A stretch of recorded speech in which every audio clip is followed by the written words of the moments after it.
Hello, welcome back to my channel.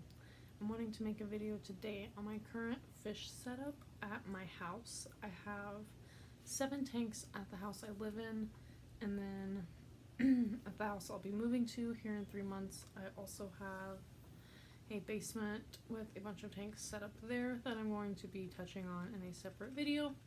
But in the 7 tanks today, I just kind of wanted to show you what I have going on, and just in each video I'll talk about what's in the tank and the issues I've had with those tanks and just stuff like that.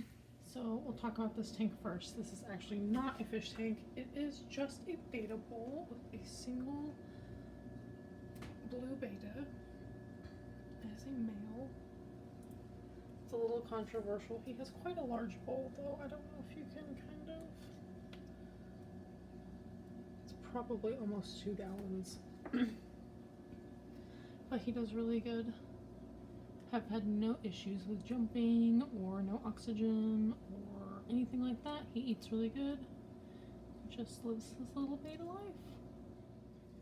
This tank is my swordtail molly breeder tank. I also have 2 tetras and some koi catfish, different varieties in there. But I have a special fish in there. If you'll turn sideways, it's a gold spotted severum. She's actually going in a 55-gallon at my other place, and I just haven't moved her over there yet, so she's just chilling in a molly tank. I've had no issues, been in here for about a week. Currently have baby mollies. You can see them hiding behind the algae. The parents are over here. Mama and Dad. It's one crazy baby severum and a molly tank. Now we're moving into a little bit bigger tank setups. This is actually a 30-gallon, and it is a community betta tank. I have a male koi betta, and then all the rest of these are female betta. There's 2 glow light danios as well, and then some different loaches in this tank. There's a betta, 2 of them, 3. I also have snail eggs right now from my fancy snail.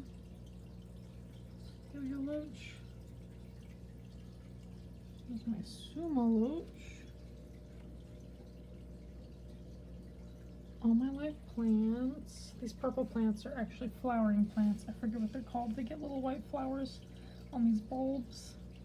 And then I have some hill stream loaches, and they look almost like little stingrays. There's the other one on the back. You can see him. Little zebras. All my tanks need a good scrub right now, but we do water changes once a week. On Tuesdays and Wednesdays, we just test the water and see where they're at on their nitrates and change them as need be. All kinds of plants, just chilling. This is a 20-gallon, and these are my babies. So these are baby OB peacock cichlids. And they are actually fry from my cichlids, which is very exciting. I have 1 larger batch currently. They're 45 days old plus at this point. Some onions back there growing. They're very attentive. So guys, you can see the spots on them. They don't really have their color, but they do have their patterns, which is very nice. And then here's some more little babies. Different batch. Oh, they're so hungry. Little eyes. And they even have little spots on them. And then I'll show you the parents. This is my 60-gallon. I have the parents in here.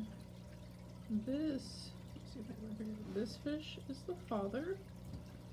This is the mother OB, and then there's a stripy OB as well. That is a mother to some of those babies from the second batch.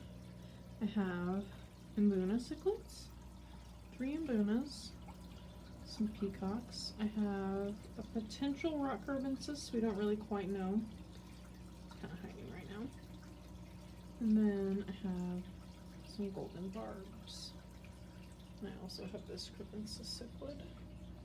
I have a bacardi cichlid in here.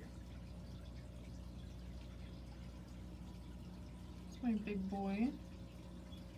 Tusk. Pretty guy. He's always gonna, I think she's holding babies right now. She's kind of mad at everyone. Get away from me. I think I'm getting ready to feed him. I'm not. Let's see if we can see my big Pleco. This tank setup is just really nice. We went with a underwater plant broken pot theme. I'm really into plants, so it just worked out. Got a really nice piece of driftwood in there. They really enjoy the sand substrate. This guy is so cute. But this tank is really successful. They all do a good job living together. Alright, and so this tank is actually kind of another weird tank. It's only halfway full because it has some tadpoles in it, actually. And then there's also 3 wild-caught minnows and a fish called a Johnny Darter. Oh, there he is. Johnny Darter. Right.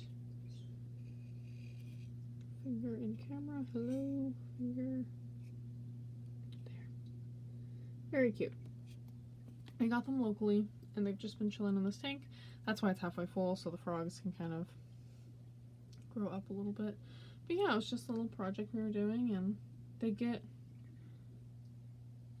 a lot of food, and they are very interactive, and it didn't take long at all for them to adjust to the at-home fish tank lifestyle. They're just like, hey lady, can I have some flakes, please? No? Okay, we're just gonna sit over here then, thanks. Super cute. Yeah, no complaints at all with these guys. I love them. Okay, so I did not think this through at all, but I used my little scrubber here to scrub the front of this tank because I have a window access here for all of my plant situation, and it just gets super algified. But this is my guppy slash shrimp slash, I have a crayfish in here tank. I have a couple females and male guppies in here. Some of these are actually my babies that I've produced.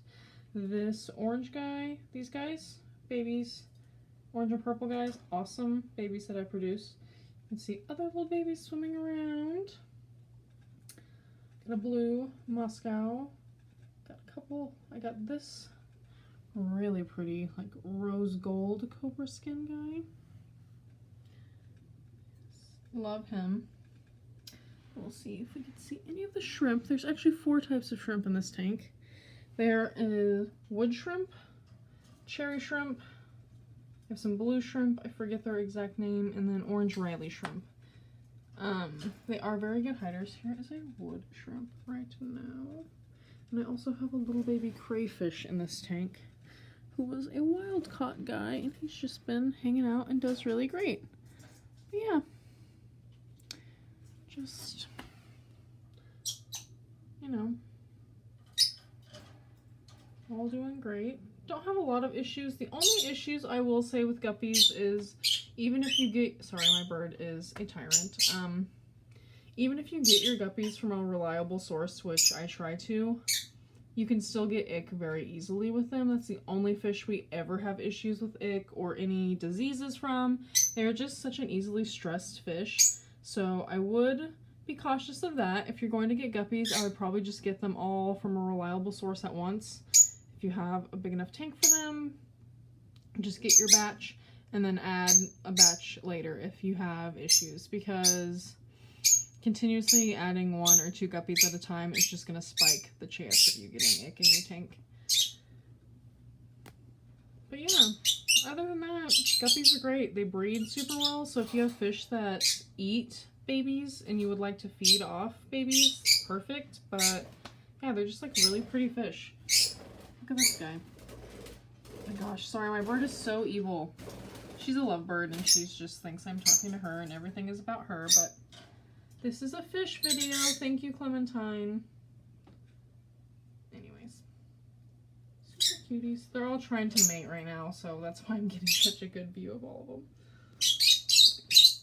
So I didn't really talk about any of the sizes of my tanks as I was going. I do have one 60-gallon, a 30-gallon, a 20-gallon, and then all of the other smaller tanks you saw, like the guppy tank and the molly tank, are all 10 gallons. The betta tank is about a 2-gallon bowl. I bought it at Michael's actually, and not the pet store. It's significantly bigger than any bowl you can get at the pet store. So I highly suggest that, and they always have a coupon, which is a good deal. Yeah, if you have any questions about any of the tanks you saw or any of the fish communities, especially the bettas or the cichlids, because they're on the more aggressive side, just feel free to comment and let me know. Thank you.